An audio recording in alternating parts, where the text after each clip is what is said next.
Welcome to the Tech Egg. Don't get scrambled. Enjoy the video.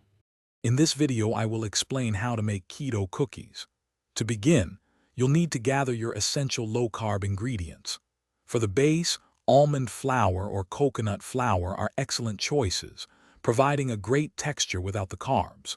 Sweeteners like erythritol or stevia are perfect for achieving that desired sweetness. Don't forget healthy fats such as butter or coconut oil, which are key for a rich, satisfying cookie. Once you have your ingredients, proper mixing is vital for perfect keto cookies. First, thoroughly combine all your dry ingredients before incorporating the wet ones.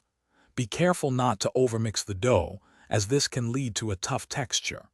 A crucial step is chilling the dough for at least 30 minutes.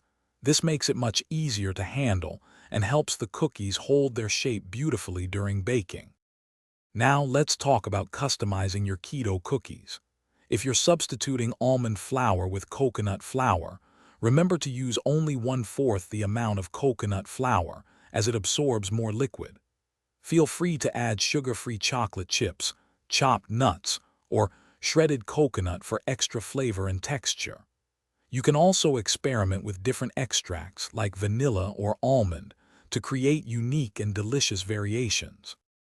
Finally, let's discuss how to properly store your delicious keto cookies to keep them fresh.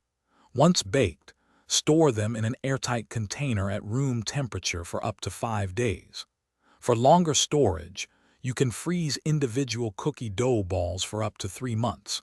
When you're ready for a fresh batch, simply thaw the frozen dough in the refrigerator overnight before baking as usual.